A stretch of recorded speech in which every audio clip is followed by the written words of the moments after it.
Hello, my name is Kelsey Huffstickler, and I just wanted to share a little bit with you about the Y.E.S program that your student will soon be enrolled in. Y.E.S actually stands for Youth Empowered to Succeed. We are an abstinence-centered sexual risk avoidance education program. We've been around for 25 years, and we help educate students about the health advantages of delaying sexual activity, ideally until marriage. First, I just want to share a little bit with you about the profile of an American teen. When a teenager is 13 years old, the most common physical, or I guess you could say sexual activity is, don't freak out yet, kissing. But by the time they are a senior in high school, 57% of those teens will have had sex. And that causes about 450,000 teenage pregnancies each year in this country. And about 40% of all sexually active teen girls will have had an STD.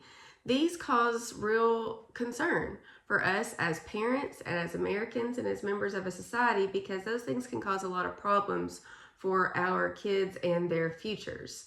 Now, some good news. When it comes to decisions about sex, believe it or not, the most influential factor in your teen's life is you, the parent. It's not their health teacher. It's actually not their Y.E.S program instructor. It is you, the parents. And for that reason, all of our programs actually include brief homework assignments that are parent interview questions. The reason for that is because we want to help you get involved in this subject matter in your teen's life. We understand that that's not always easy to do. You might feel a little bit awkward approaching those conversations, but that's why we help you with really simple discussion questions to help facilitate that conversation.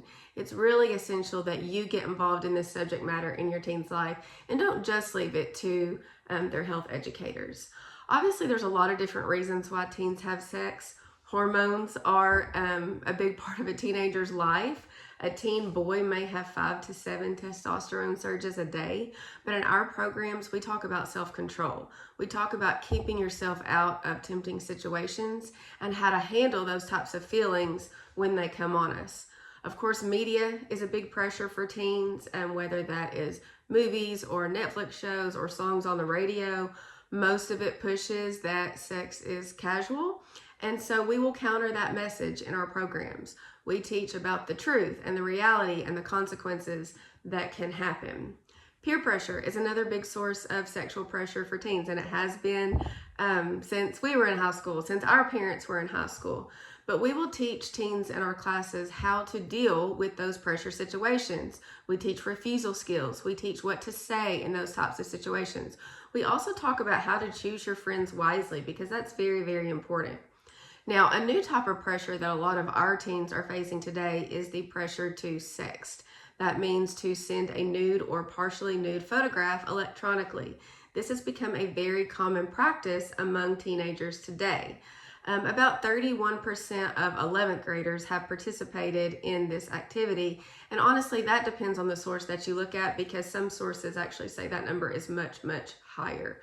A lot of teens think that this is just a way to be fun or flirtatious. They don't think it's a big deal because, you can't get pregnant or get an STD. But there are some very real consequences from sexting. There's psychological harm, there's reputational harm, and there can be legal harm. This is actually illegal to do. Those photos, once they send them and they're captured in cyberspace, those can haunt them for a really long time. It's almost impossible to ever completely reel that back in or take it down from wherever it could have spread to on the internet. We encourage you as parents to talk to your teens about this. We talk about it in all of our programs, but it would be very helpful for you to talk to them as well, and also to monitor your teens' online activity. Check their phone. We have to be the parents. We can't just say, well, it is what it is. We'll just throw up our hands. We need to be involved. We need to be intentional. So consider setting some limitations for your child's device. Check it often. Consider letting their device charge in your bedroom overnight so that they don't just have unlimited access throughout the nighttime hours. These devices can pose a lot of risk and consequences for our teenagers today.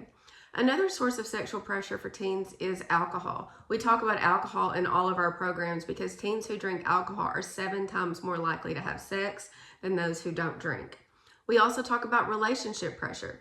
This is a source of sexual pressure for teens because once a teenager is in a relationship, especially once it gets serious, they may feel like they have to express their love in some type of physical way. We talk about that in our classes. We talk about the difference between love and infatuation, how to tell the difference, what a healthy relationship looks like, and what a misuse of sex looks like. Of course, like I mentioned earlier, there's a lot of reasons that we don't want teens to participate in sexual activity. There's STDs, there's the risk of pregnancy, there's those emotional consequences, things like regret and guilt and lowered self-esteem. And we talk about all of that in our classes. Those emotional consequences are sometimes the overlooked ones, but they're really serious. Girls who have sex are 3 times more likely to be depressed than those who don't. And even guys are twice as likely to be depressed than those who don't have sex. Like I said, there's 450,000 teen pregnancies in our country each year. Most of those teen moms don't go on to graduate high school, and the majority of them live below the poverty level. So that's just not ideal for our young people. We want them to have the best path towards a successful future. There are also 20 million new STDs per year in our country. STDs are an epidemic. We talk about these. We talk about some of the most common STDs that affect teenagers, such as chlamydia, which can lead to infertility, HPV, which has no cure and can lead to cervical cancer. And we also talk about genital herpes, which also has no cure. And if a person gets genital herpes, they will deal with it on and off throughout their life and can have outbreaks. We also talk about HIV, which is the virus that leads to AIDS. We educate teens on the accurate facts about condom use or contraception. Yes, using a condom can lower your chances for getting some of these STDs, but it does not eliminate your chances. And so we will share medically based, holistic, accurate information with your teen so that they can make the best choices for their future. We truly want your teens to become well-rounded, successful, happy, and whole individuals. And we hope that you will partner with us to do that. If you have any questions or concerns about our programs whatsoever, you are always welcome to reach out. We are happy to answer any questions that you may have. We wish you and your teens all the best.